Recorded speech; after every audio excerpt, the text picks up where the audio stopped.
Hello, what's up? Good morning guys. Good morning sa aking mga kayahay. Ah, para sa araw na vlog na ito ay ako ay magpapalit ng clutch lever ng aking tricycle. Ano nga ba ang clutch lever na tinatawag? Ito po yun guys. So nakikita nyo guys, yan yung clutch lever. Ayan o. Yung di-clutch to. Hindi ito yung sa automatic kasi pang tricycle kadalasan ay di-clutch. Kaya yan. One set na siya guys. Hindi kasi ito, wala kasing nabibiling ganito lang eh. Yung universal itong tinatawag. Pwede kahit sa anong di-clutch na motor. So ayan guys. Halina kayo at samahan niyo ako.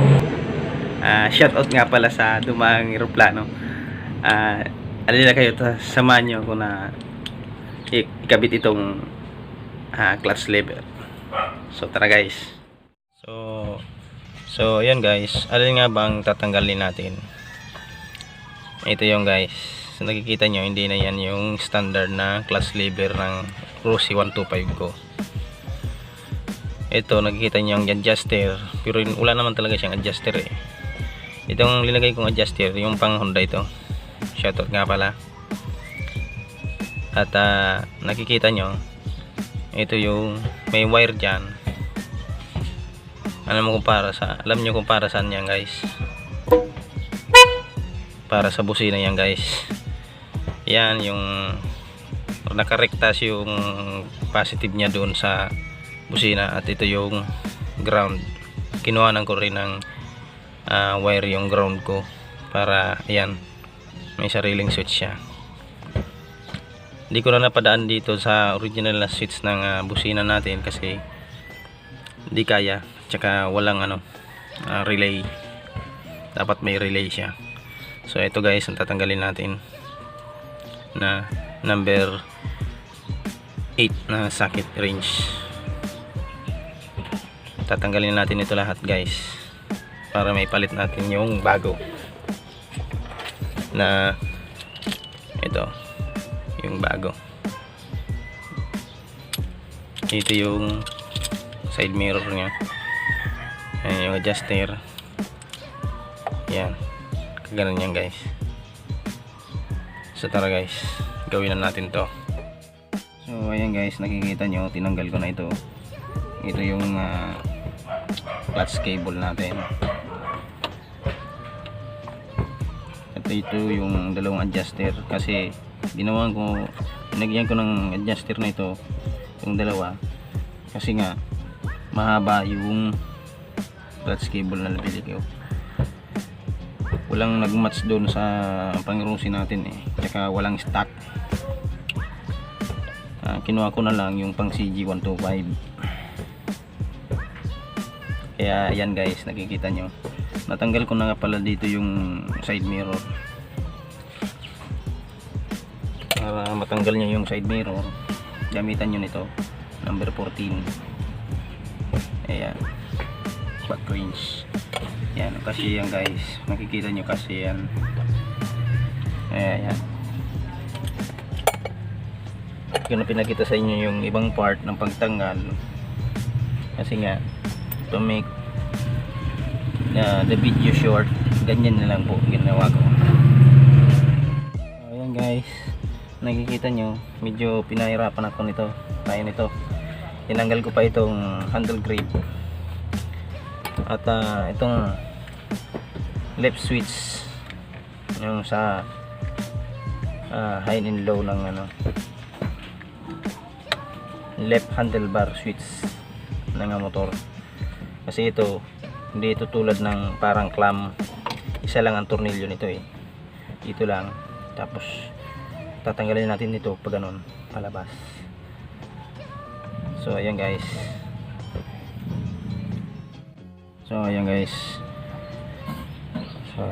nakikita nyo na kinakabit ko na itong kinakabit na natin itong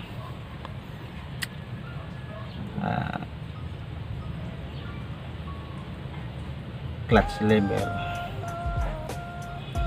switch dito sa kabila, sa left.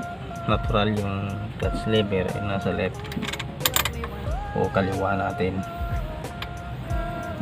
Nakikita nyo guys, medyo maliit siya ng konti. Malaki yung handlebar, pero yung ito yan, yung parang edge niya dito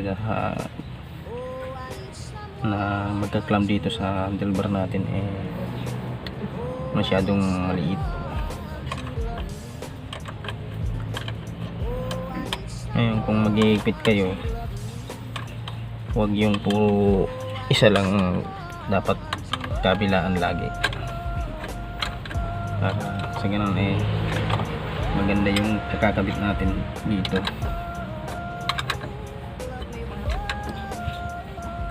Siya nga pala guys, pwede nyo rin gawin na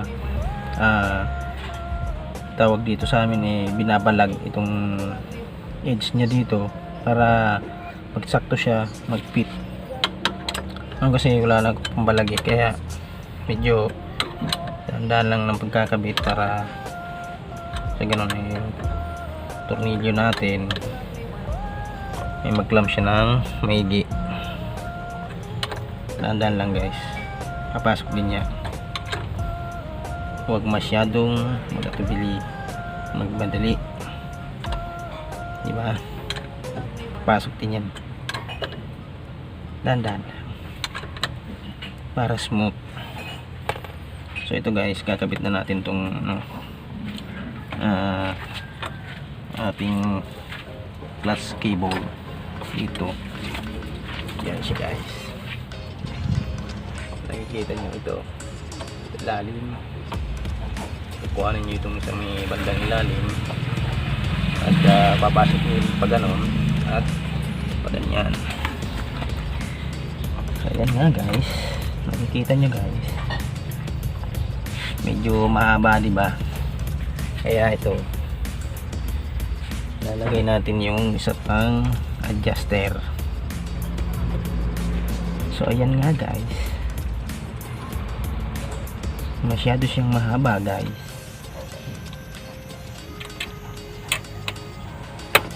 Mapapansin nyo guys, mahaba talaga siya.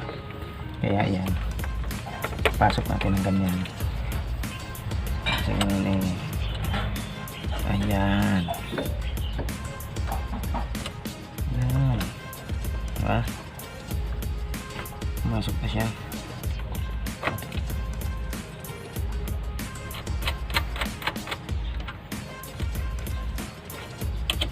So ayan guys, makikita nyo naman medyo i-adjust na natin ng konti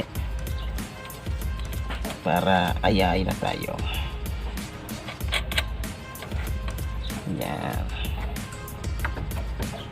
yun, ayahay, konting higpit pa dito guys, konting higpit pa kasi sumasama pa siya.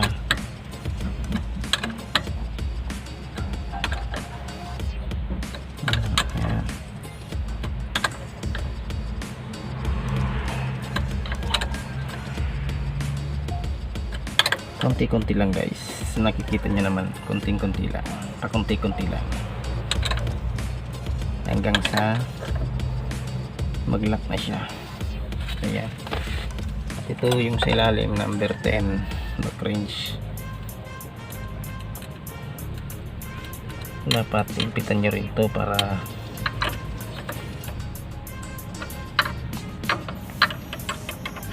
hindi siya matanggal ito mismo clutch lever.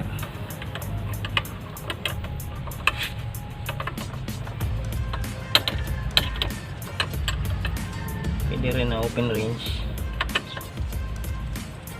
samahan nyo itong nitong ating maliit na cross screwdriver. Ayan, para ayahay tayo. Saka natin papasok to guys na ito pa pala itong left handle bar switch natin. Mapapansin nyo, kakabit pa natin to guys. yung left handlebar switch, yung switch ng ano, yan. Yun din pag tornilyo kayo, ganyan ng ganyan, pasok nyo muna ng konti, yan, konti lang, yan, na hindi siya mahulog. Tapos ito sa kabila, ganyan din, yan.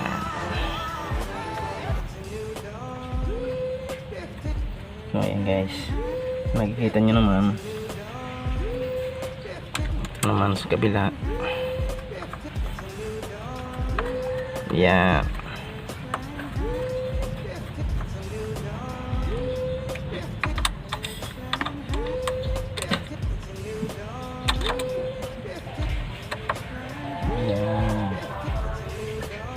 Ayun guys, scan natin to, papasok na